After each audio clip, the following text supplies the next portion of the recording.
newspapermen meet such interesting people. They know the lowdown, now it can be told. I'll tell you quite reliably off the record about some charming people I have known. For I meet politicians and grafters by the score, killers plain and fancy, it's really quite a bore. Oh, newspapermen meet such interesting people.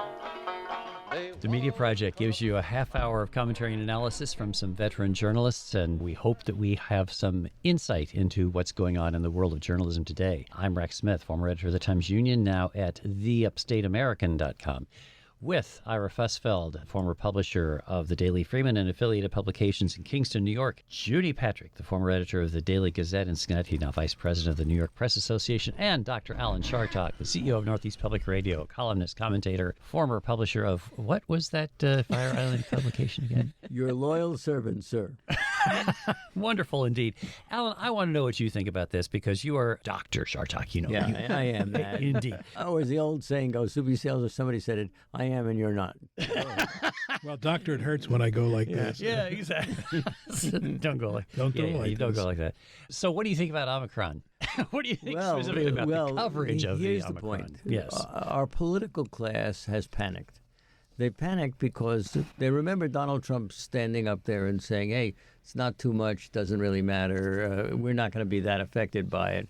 And boy, have we ever been affected by it. So now they're out front on it and they're saying, oh, the sky is falling in, the sky is falling in. And it may. As of a day or two ago, there was no case in the United States. Now there is, as we speak. And it could spread. They think that the real reason everybody's so worried is that the transmission rate is so high and so quick.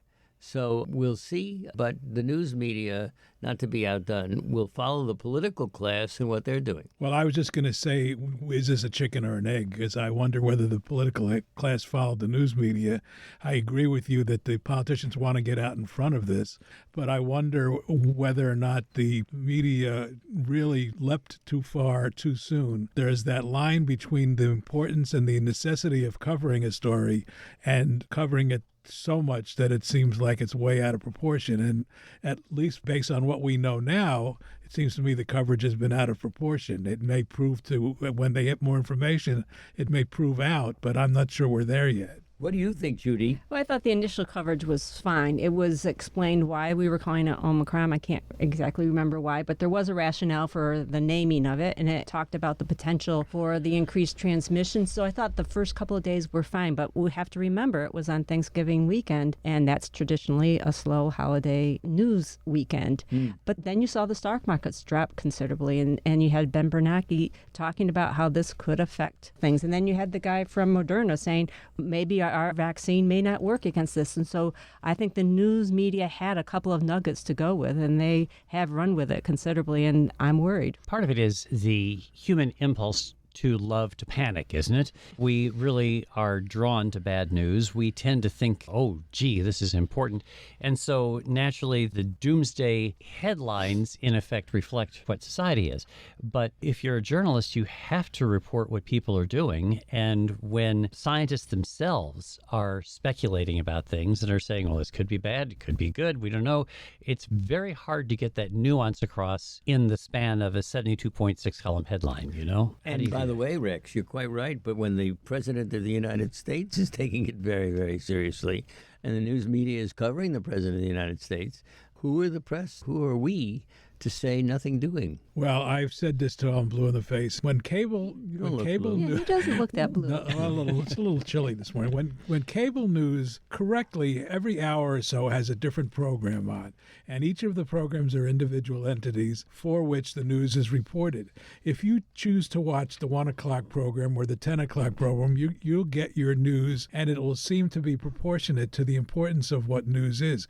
The problem is if you're watching cable news all day long, or you watched it several times during the day, you hear the same story regurgitated over and over and over to the point where you feel, A, you're tired of it, and B, it takes on, in my opinion, a disproportionately high sense of their importance. I mean, if you're a print newspaper, you are covering the same story, and you may even be covering the hell out of it, but it's only once a day. You pick up the paper, you read your stories, and you move on with the rest of the day. If you're sitting at home watching cable news all day, you get a whole different sense of stop already. It's too much of this, or is it really this bad? Because it seems bad because they're repeating it so much. You know, Ira, you make a good point. Our television busted in the Chartock house, and I haven't missed it. You haven't missed No. it, yeah. Right. Well, because you get so much news digitally, right? Online, you don't and really every need other way, you know. Yeah. WAMC does it, the radio does it, the All New over. York Times, which I read every morning assiduously, or the Washington Post, they all have it. How many times do you have to hear it during the day? You know, it is a way to keep the story alive, though. And then let's not forget that still 1,000 people a day are dying from this disease. And throughout the country, people are still hesitant to get the vaccines. And there are a million legs on this story. And I think the news media has done a fairly good job of keeping it front and center, but we've got a long way to go. That's really right. I mean, in a sense, COVID is at the center of almost every debate in society because you have this supposed question of liberty that is the Republican mantra, the freedom of people to not get the vaccine. And the economy hinges on COVID, and Biden's reelection hinges on COVID. And so it is important for us to keep the focus on that. But you can't say over and over again in your news stories, can you? We would be better off if everybody got vaccinated, but we know that to be true. So you're looking for some angle into the COVID story. You mean new. media? Yeah. Well, many of us in the media know it to be true, but unfortunately, a large segment of the media either does not know it or is choosing not to say it. Or is bought and paid for by you know whom. Well, what about that? The right-wing media, there's a question, for example, about Fox News. We had this story in the past week involving Lara Logan, who used to be a respected CBS News international correspondent, remarkable figure because she was both very smart and very beautiful. So for television, that's a combination, right? It is. And now 60 she's minutes. a commentator. Yeah, she's now making these outlandish comments on Fox News, apparently about the only place that will pay her now, comparing Dr. Fauci with Joseph Mengele, you know, the Nazi doctor who did medical experiments in the Auschwitz death camp. This is outrageous, isn't it? And I don't quite know what the appropriate response is other than to say to every young journalist, you cannot work for Fox News. Reputable people do not work for Fox News. Well, where money is concerned, you can't say that to people who want to make money. I mean, it is always astounding to me that we have half this country that voted, or about half, voted for Trump. And those people are out there, and they have people in the news media who are just as ill-informed as they are. And how can anybody of Jewish persuasion in this room, it's Ira and me, we know we were raised during the Holocaust and right after the Holocaust, and we know what it means. And to have a woman say Fauci, who is a national hero, is the same as Mengele, the famous Nazi exterminator, it is almost more than you can take. And I do understand why some people will be so insulted that they might take up other means. Well, I mean, listen, the level of discourse in this country on this and so many other topics has just gone over the rails. And the Trump administration accused of being like Hitler, and now you've got Fauci being accused of being like Mengele. You know, people are going to look back 100 years from now in this era and say, what were these people thinking? Because it's just unlike anything we've ever experienced. I try to get in the mind of Lara Logan, which is a mistake on any number of levels. And I don't mean this at all to offend anybody, but you recall that she was the victim of a very serious sexual assault when she was covering the spring in Egypt. And, you know, is it possible that that could have created a different worldview? And again, we can't get into her heads, but you'd wonder how somebody who was a reputable journalist would come to this point of view. It's unexplainable. Well, you know, you get a lot of people in every field who do that. We have a former New York City district attorney and Giuliani and other people who have taken the bait also. People will take money and fame, and sometimes it's just fame, over anything else. And the question also is, should Chris Wallace and Brett Baer, who are reputable news people, should they stay at Fox or should they go? For now, they're staying there. Does it help to have at least a couple of people there giving some valid information to the Fox viewing public or not? No, I'm speaking to a group of students this week who are looking at the job market, and my advice to them is do not work for News Corp. You cannot work for Rupert Murdoch. It is unethical, I think, to work for an organization that supports that kind of stuff and what Tucker Carlson is doing. I don't care if you can't find a job in journalism. Be a bartender. You can't work for News Corp. So I think that makes the work that Chris Wallace does unethical because he is still supporting the profit-driven motivation. I think you can't work for the Wall Street Journal. You know, Rex, it reminds me of a story. I'm sorry for this, but when I was working at New Paltz for all of those years, there was a guy that they brought in, I think a friend of the president's at the time. That happens, you know. And this guy was horrible. And he's a lefty. So one day I go into the legislature, and there he is coming out of the right-wing Earl Bridges' office. I believe it was Earl Bridges. And I said, "What are you doing here?" I used the name, and he said, "I'm working from within." Oh, if only it were so. That sounds like Chris Cuomo. Chris Cuomo. He was working from within. Speaking of that story, this is, of course, a huge issue. Chris Cuomo being suspended indefinitely from CNN as we speak. We will see if that turns into something beyond that. And the key word, Rex, is indefinitely. Because if he had just been suspended, I would be prone to say he'll be back.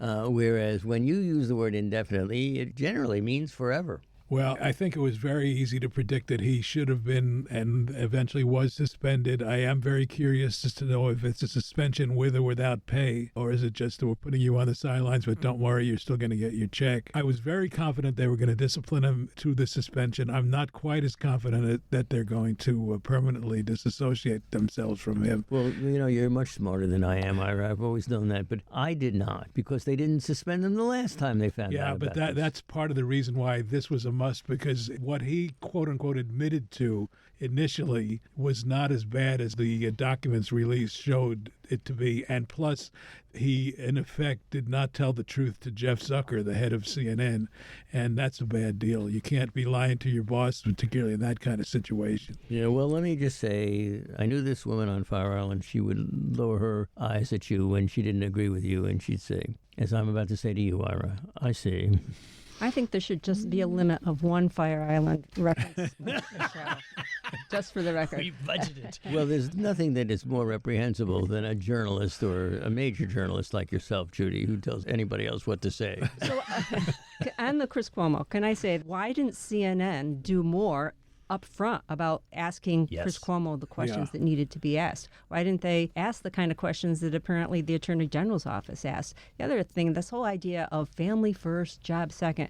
We're all journalists and we all have family, and we don't put our family first when it comes to our job. You can put them in separate rooms. Absolutely. You can walk and chew gum at the same time, right? I think that's exactly right. I love David Bowder, the AP media writer and upstate New York resident. I think that the couching of his account of this, loyalty to family instead of CNN, suggests that those are either or, and that we have never been able to do that in our line of work, have we? You have Well, that's a good question, Rexy. You know, I would ask you and Judy, both of whom are fairly condescending on this issue, I'm somewhat unctuous. Go ahead, let's go.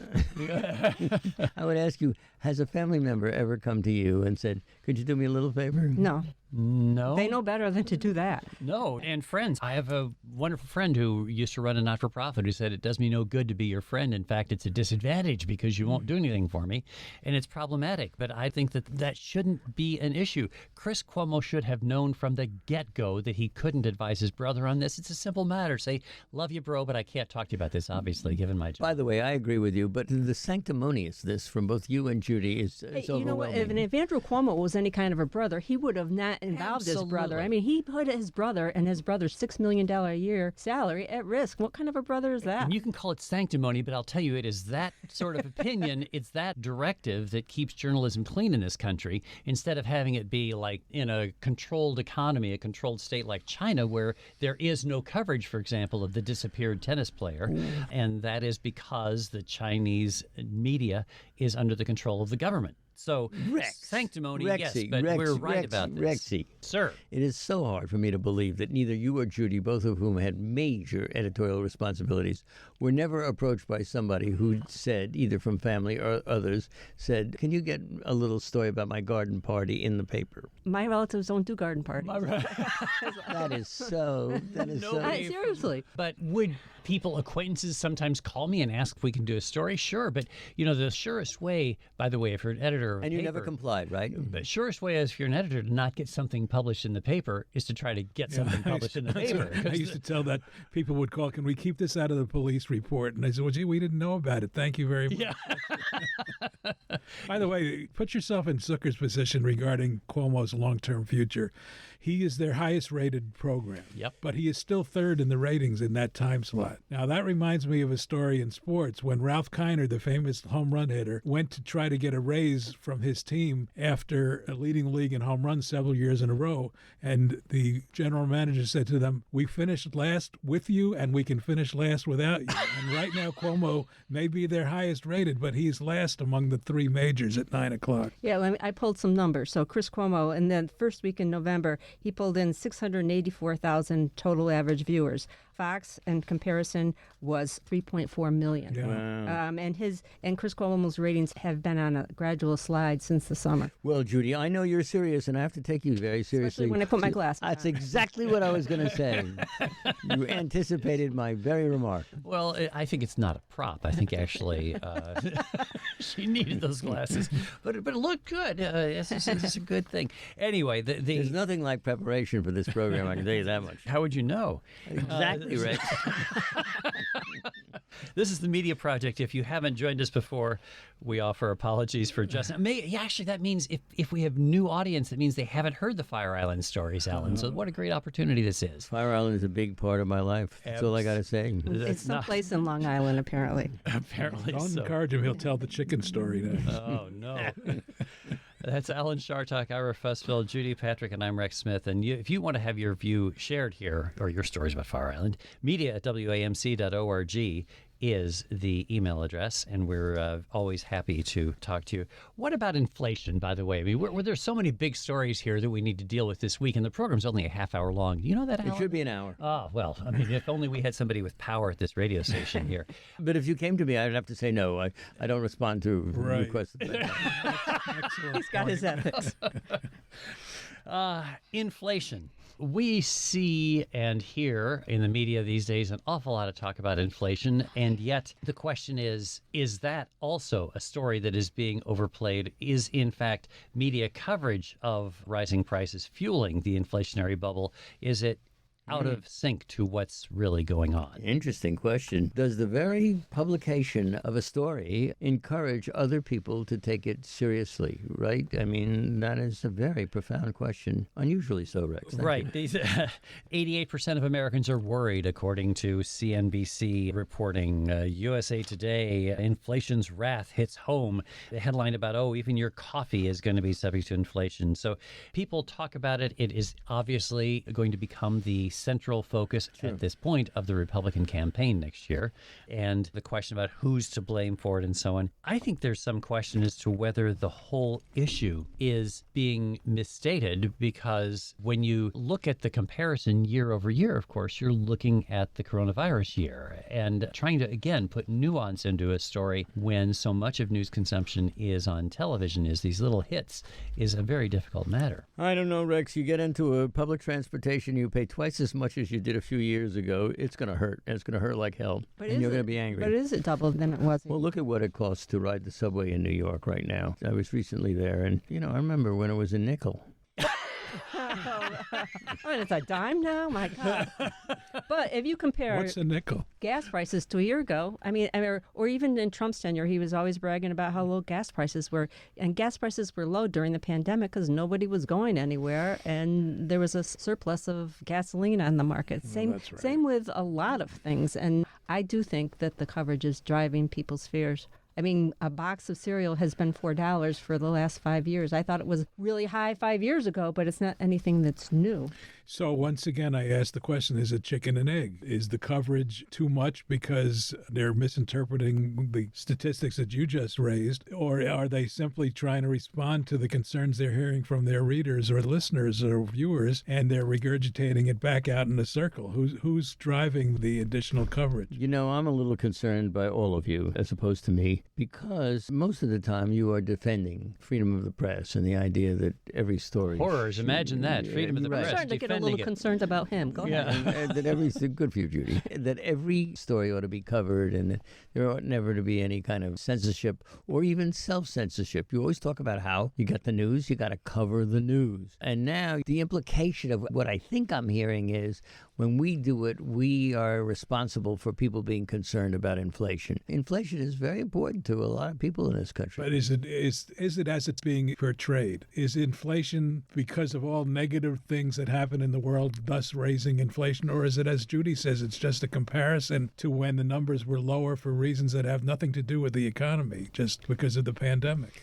It is what it is. I think Andrew Cuomo once said it. It is what it is. It's amazing you didn't go on stage with that mastery of accents you have there. Well, part of growing up in New York is to survive. So there are polls out showing that people are really worried about inflation, but were those polls taken after the news buildup Right. about this? You know, the take of the left on this is that if you believe that the media are influenced by corporate titans, a topic that Dr. Chartock often hits upon, is that this is being pushed. The fear of inflation is pushed by the corporate titans because inflation erodes the value of debt. Debt, understand this, is an asset for the debt holders.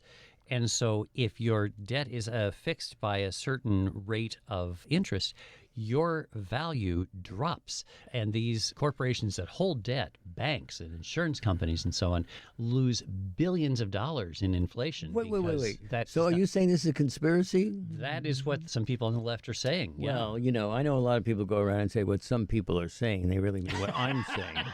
Yeah, I'm sorry. I really don't believe that. I'm sorry. I don't believe that that's actually what's driving journalists. I just want to say that is the analysis from some on the left. So let's talk about that for a second. So the suggestion is that somebody in a corporate office somewhere is phoning to the local affiliates, the TV stations or the newspapers, and telling them what to do. I'm not saying that doesn't happen at all, but I certainly don't think it's widespread. I certainly haven't heard of it in my experience, but it's also, though, I think Alan, again, uses the word. See, you don't have to talk at all, Alan. I'll just quote you, and this will be fine. I quoted you, Rex, in a column last week. I don't know if it's true. Yes, I did. Because of the question, there's been some talk by some newspapers that the federal government should be paying newspapers to survive. So in other words, and this is something we have discussed many times on this program. My position has always been, okay, if it's a not-for-profit newspaper, like we're seeing some of them rising now, then pay them just like you pay public radio to do it.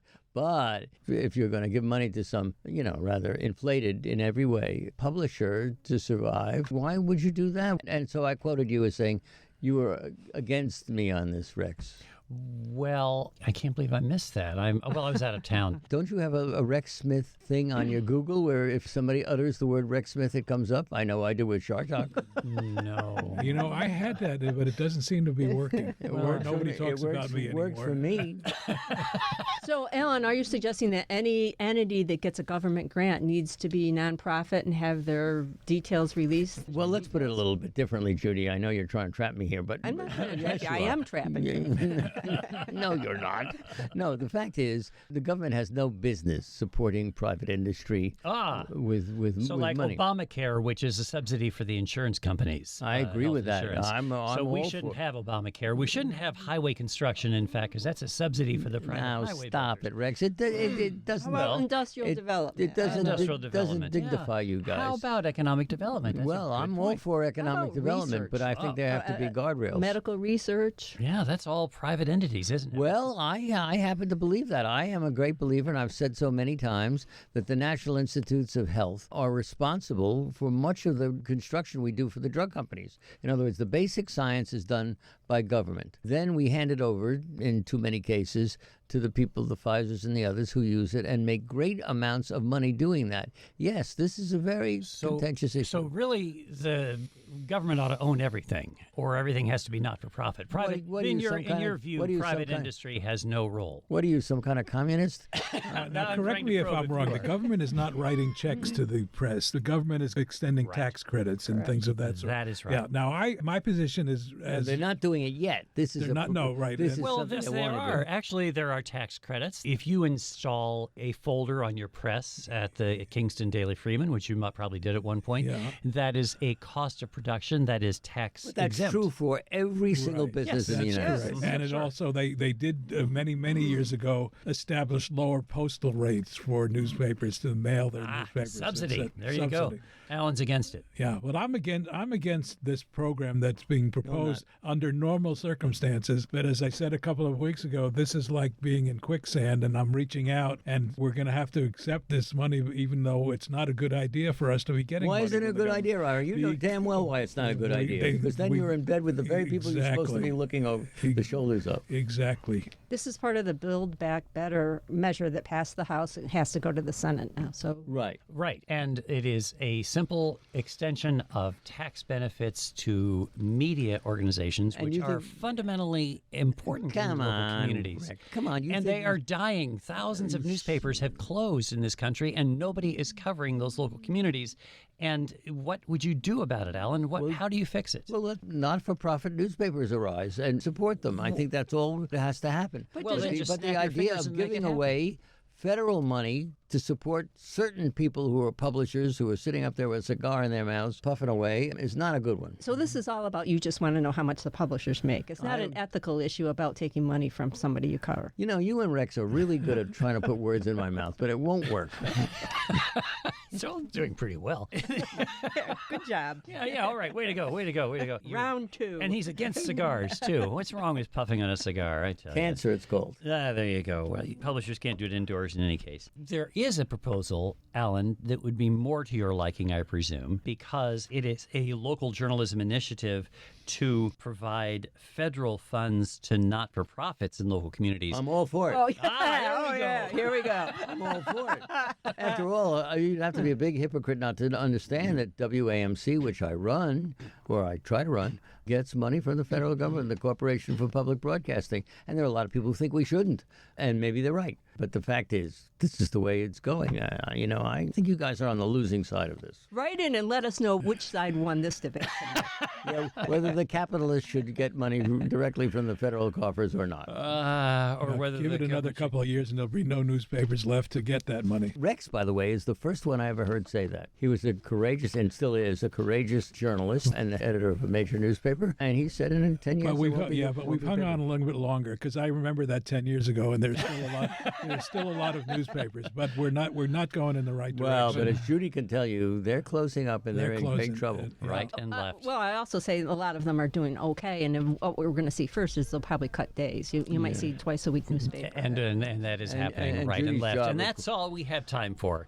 Media at WAMC.org is how you can get your elbow into this conversation. Alan Chartock, Ira Fusfeld, Judy Patrick, and Rex Smith, with thanks to our producer, Dave Gustina, and to you folks for listening this week on The Media Project. Let's give 3 cheers for freedom of the press.